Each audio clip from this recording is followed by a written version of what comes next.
muitas vezes, quando eu faço minha sessão de obrigadas pela manhã, criei o hábito de fazer isso todas as manhãs, e a primeira coisa quando me levanto, eu nem tento começar a orar ou pedir a Deus alguma coisa, até que primeiro eu diga a Ele tudo pelo que sou grata, e eu realmente sou grata por Ele, realmente grata por Jesus. Cara, eu sou grata pelo Espírito Santo porque Ele vive em nós. Eu sou grata pela convicção. Eu sou grata quando eu peco, que Deus me convença do pecado. Eu sou grata que Ele me ame demais para me deixar sozinha, perdida na bagunça. Mas Ele vem e me corrige. Aqueles a quem Deus ama, Ele disciplina. Mas nós falamos muito de amor, amamos tudo, desde sorvetes até Deus, e acho que nós temos que realmente saber qual é o tipo de amor de Deus. Como eu já disse, há 4 palavras gregas que são traduzidas como amor na Bíblia, então elas não significam a mesma coisa, mas o ágape, que é o tipo de amor de Deus, o amor divino, o amor que consegue amar as pessoas difíceis de amar, o amor que consegue amar os inimigos e as pessoas que te trataram injustamente. Isso vem da palavra grega ágape. Filéu é um tipo amigável de amor, eros já é um tipo romântico de amor, e estorge, acho que é como se diz, é o amor pela sua família. Mas de forma específica, queremos falar sobre esse tipo de amor de Deus, e eu li uma definição ontem à noite e eu quero começar de novo hoje do que é o ágape. Ele poderia ser definido como caridade. No entanto, muitas vezes pensamos em caridade hoje como ofertar dinheiro ou coisas, o que nem sequer começa a abranger de forma alguma o que o ágape é. O amor ágape, por favor, ouçam isso, ele não é preocupado consigo mesmo. Ele se preocupa com o bem maior das outras pessoas. Uau! O ágape, ele não nasce da emoção. Amar alguém não tem nada a ver com como você se sente. Você pode não gostar de alguém e ainda assim amá-lo? Porque o amor é, na verdade, como tratamos alguém.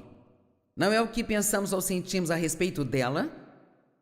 Não tem nada a ver com o que fizeram com você. É como você vai tratá-las. Ou se foram más com você, você será mal também? Não, esse é o jeito do mundo. Somos chamados a uma vida superior. Temos que deixar a vida inferior para que possamos ter a vida superior. E então, Deus nos diz, Ele nos dá a fórmula para amar nossos inimigos. Orem por eles. Quantas pessoas realmente oram? Ontem perguntei quantos estavam bravos com alguém e 65% das pessoas levantaram a mão. Agora, sabe, isso parece engraçado, mas é muito triste. Isto me preocupa muito, porque enquanto eu estiver pregando, posso ir a qualquer lugar, a qualquer hora, e se eu fizer esta mesma pergunta, em qualquer lugar, de 65% a 90% das pessoas no lugar levantarão a mão, dizendo que tem falta de perdão em seu coração. Este é um enorme problema. Isso desativa o poder do cristianismo. Isto nos impede de mudar o mundo. E o diabo nos faz ficar apegados a coisas que não incomodam o nosso inimigo. Eles não se importam se você está bravo. Estão se divertindo e não se importam nem um pouco se você está bravo com eles. Você está só se machucando, está fazendo o jogo e caindo nas mãos do diabo. E por que você não perdoa? Porque você sente. Temos que aprender a viver além dos sentimentos. Você pode separar o como você se sente do que deve fazer. E assim então, se você realmente começar a orar por seus inimigos, é muito difícil continuar odiando uma pessoa por quem você está sempre orando.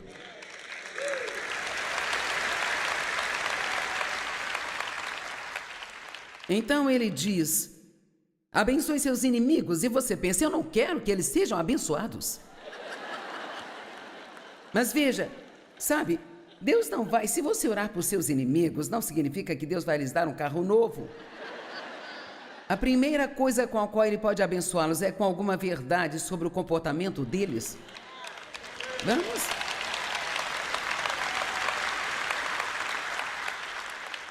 Você sabe como orar, eles não. E veja, como crentes em Cristo, nós não só temos o privilégio de conhecê-lo, mas temos a responsabilidade de mostrar ao mundo quem Jesus é. Se você vai ser um cristão, seja um cristão de verdade. Não seja alguém que apenas tem um adesivo no carro, uma cruz no pescoço, uma grande Bíblia, que vai à igreja no domingo e vive como demônio o resto da semana.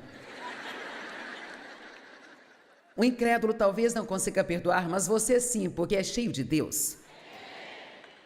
E Ele colocou o seu perdão em você. Isso significa que o que quer que você tenha, você pode dar a outra pessoa. Amém? E eu vou falar um pouco disso hoje, porque, sabe, de alguma forma eu sinto, eu tenho que tentar transmitir isso às pessoas, o quão, sabe, desesperadamente importante é toda essa falta de perdão. E isso tem que ser tratado, porque o cristianismo não está impressionando o mundo. Eles pensam que somos meio patetas, e falsos, e hipócritas. Mas se nós realmente andarmos em amor, sabe, amor de verdade, o tipo do amor do qual eu falei ontem, não uma palavra, não algo que dizemos, mas chegar ao que isso realmente é e começar a aplicar isso, especialmente com pessoas difíceis de amar. Uau! Sabe, nós somos muitos.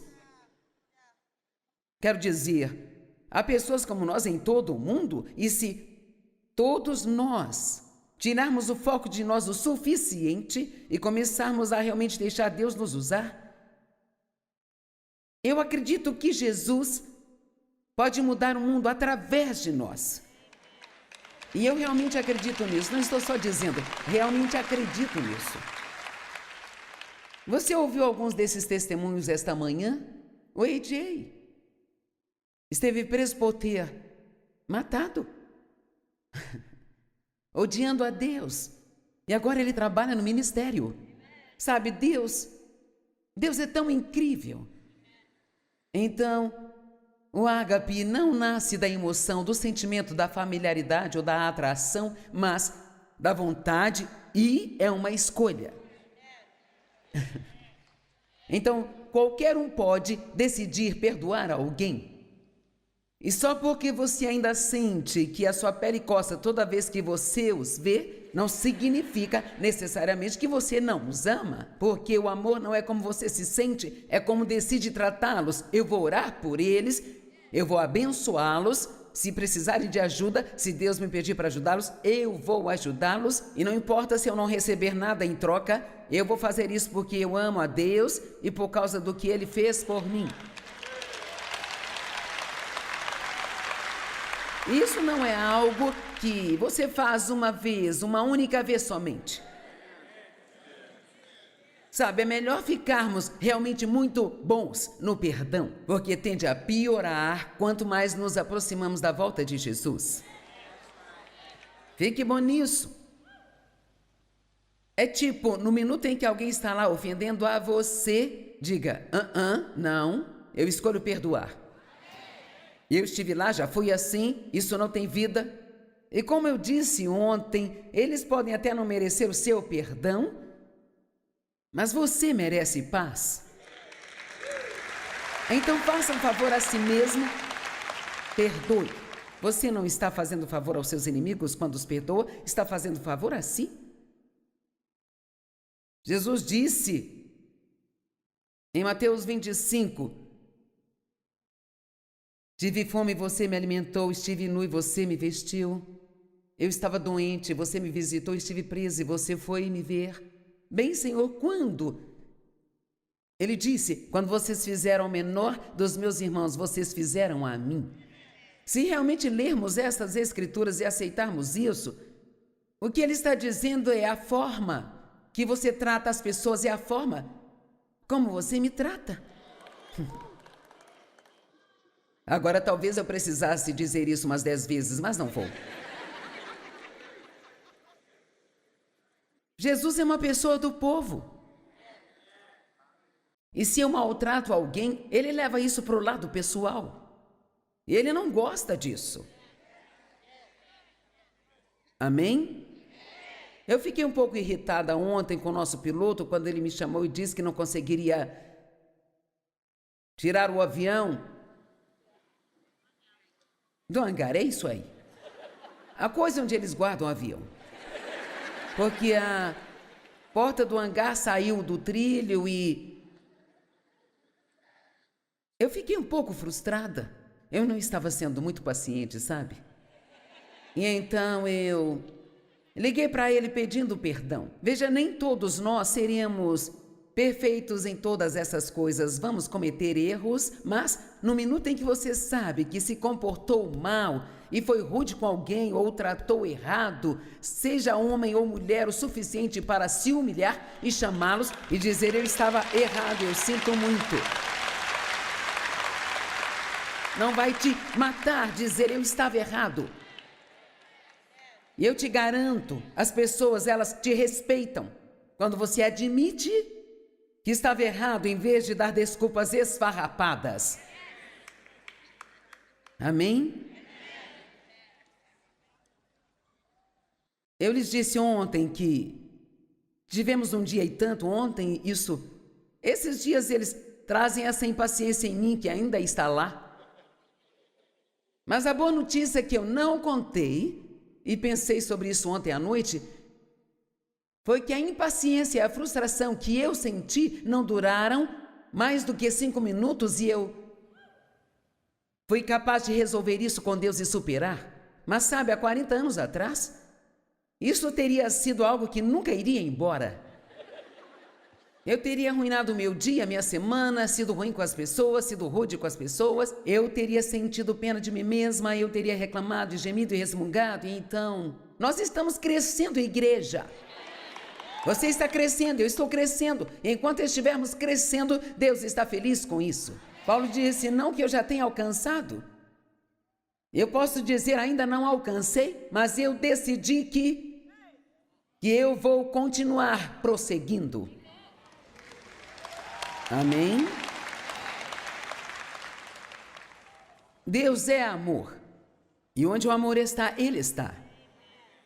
E eu amo isso. E você tem que pensar nisso sempre. Aqui está uma história para concluir. Esta foi uma história escrita por Léo Tolstói.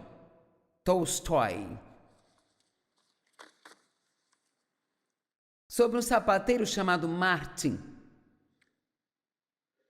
É um pouco longa, mas vale a pena. Começa com um pano de fundo sobre a vida de Martin. Ele era um bom sapateiro enquanto fazia seu trabalho e nunca prometeu fazer nada que não pudesse fazer.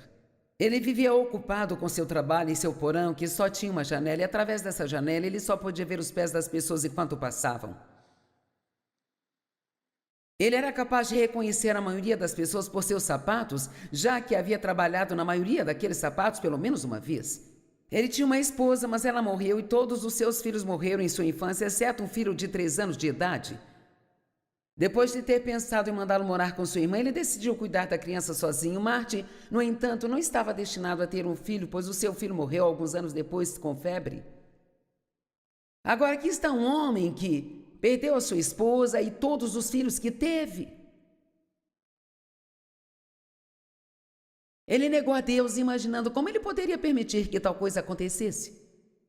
Um dia um missionário visitou Martin, ele contou tudo sobre suas dificuldades. O missionário disse a Martin que ele deveria viver sua vida para Deus e não negá-lo, porque a vontade de Deus é o fator decisivo final em nossas vidas. Veja, realmente não importa o que eu quero ou o que você quer, a única coisa que importa é o que Deus quer, porque, deixe-me te dizer algo e entenda isso claramente. Quando tudo isso aqui passar, quando este mundo realmente acabar, a única coisa que vai sobrar é Deus. E você não deve esperar até lá para ter um relacionamento com Ele. Passamos o agora, nos preparando para o depois. E mesmo que você viva até os 100 anos, isto é, como um grão de areia, em todos os oceanos, em todo o mundo, em comparação com a eternidade. Para sempre é um longo tempo. E eu quero vivê-lo no lugar certo. Então vale a pena tudo que eu tiver que desistir, o orgulho que eu tiver que engolir. Vale a pena dizer sinto muito quando preciso, vale a pena não odiar as pessoas e perdoá-las, sabe? Vale a pena obedecer a Deus. Ele disse, a única coisa que importa, Martin, é a vontade de Deus. Então o missionário sugeriu que ele pegasse uma Bíblia e começasse a lê-la. Então ele comprou uma Bíblia e no início só lia um pouco nas folgas, mas à medida que ele lia mais e mais, isso tornou-se um hábito. Sua vida começou a ser cheia de paz e alegria.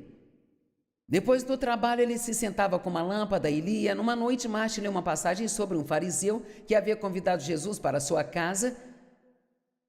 E na casa, uma mulher ungiu e lavou os pés de Jesus com as suas lágrimas. Então Martin começou a pensar em si como fariseu naquela história, pois ele estava vivendo para si mesmo. Pergunte a si, para quem estou vivendo? Para o que você está vivendo? E, tão importante quanto tudo isso, que tipo de legado você está deixando? Quando você se for, o que será? O que deixará para trás? O que deixará para ser lembrado? Veja, eu decidi há muito tempo atrás, eu pensei, bem, eu quero deixar 100 bons livros cheios de poder. Eu já estou muito além disso. Mas, sabe, a maioria dos livros que impactaram minha vida foram escritos nos séculos XVI e XVII. Então, se eu trabalhar muito duro agora, acho que as pessoas podem ser salvas com as minhas coisas daqui a 300 anos, se Jesus demorar. Amém? Eu já deixei instruções com a minha família, mantenha minhas coisas na TV o máximo que vocês puderem e ninguém precisa saber que morri. O Dave ouviu um rapaz no rádio por anos e ele não sabia que ele tinha morrido. Deixem pensar que eu sou a mulher que nunca envelhece. É a palavra que ajuda as pessoas.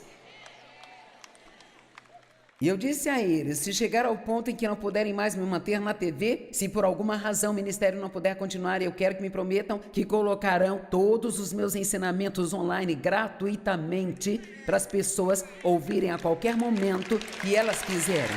Esse é o meu legado. Eu passei os últimos 45 anos da minha vida estudando a palavra e tentando ensinar às pessoas o que Deus está me ensinando. Sou chamada para isso, não escolhi fazer isso, fui chamada para isso. As pessoas perguntam se vou me aposentar. Eu nem consigo imaginar uma coisa dessas. O que no mundo eu faria comigo mesma se eu me aposentasse? Eu espero morrer fazendo isso. Quando for a minha hora de ir, eu adoraria ir pregando. Meus filhos não gostam quando eu digo isso, eles dizem que seria horrível. Mas então, Martin pensava em si como fariseu, pois estava vivendo para si mesmo. Enquanto dormia naquela noite, ouviu a voz de Deus dizendo-lhe, eu vou visitar você amanhã. Deus lhe disse, vou visitá-lo amanhã. E de manhã, Martin aguardou por Deus olhando pela janela com ceticismo. Enquanto procurava por Deus, ele viu Stefanovic limpando a neve e Martin o convidou para uma bebida quente. Eles conversaram por um tempo e Martin contou a Stefanovic sobre Jesus e o fariseu e ele foi levado às lágrimas e saiu, agradeceu pela comida tanto para sua alma quanto para o seu corpo. Mais tarde, Martin viu uma jovem mulher do lado de fora com um bebê mal vestido para o frio, convidou-a para entrar, deu-lhe comida, roupa quente e dinheiro. Martin também lhe contou sobre Jesus e ela agradeceu e se foi. Então ele viu um menino roubando de uma mulher mais velha e ele saiu e resolveu a discussão e ele estendeu amor e compaixão para com os dois. Naquela noite, Martin se perguntou por que Deus não o havia visitado. Aquelas 3 figuras apareceram para ele em sua casa. Ele jamais demonstrara hospitalidade até aquele dia. E eles disseram que quando ele os ajudou, ele estava ajudando a Deus. Martin então percebeu que Deus realmente o havia visitado naquele dia. e que ele o recebeu muito bem. É isso que temos que entender. Estamos todos à procura de Deus. Eu adoraria ver Jesus. Eu gostaria que ele viesse, se sentasse na minha cama e falasse comigo, sabe? Ouço histórias de pessoas, Jesus veio, sentou na minha cama, falou comigo por 30 minutos. Bem, nada disso aconteceu comigo ainda. Sabe, eu te garanto que nada disso aconteceu comigo. Então Mas eu aprendi que eu posso ver Jesus todos os dias, se eu amar as pessoas, porque Deus é amor. Quero que entenda, Deus é amor, e toda vez que você ama uma pessoa, Deus está lá. Amém? Então, sempre que sentir que precisa de uma visita de Deus, basta fazer algum ato aleatório de bondade para alguém. O mundo está ferido e procuramos por essas coisas espirituais. Deus, eu quero te sentir. Vamos fazer algo por alguém? Então, ontem li 1 Coríntios 13, 4-8, e eu não vou ler, tenho certeza que estão familiarizados com isso. O amor é paciente, bondoso, o amor é humilde, não é ciumento, não é invejoso, acredita no melhor de todos. Só coisas boas. Mas o que tudo isso significa? Bem, então começamos ontem, o amor é paciente. Henry Drummond disse: a paciência é uma atitude normal do amor. Eu gostaria de ser uma daquelas pessoas que já nasceram pacientes. E descontraídas e relaxadas.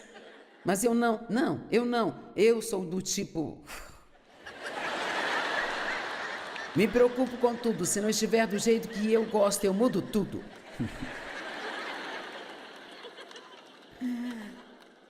Meu Deus. A paciência é uma atitude, isto é do grego. A paciência é uma atitude que cresce somente diante da aprovação. Então, a única maneira de você poder crescer em paciência é tendo problemas. Vocês estão tão animados, mal posso suportar.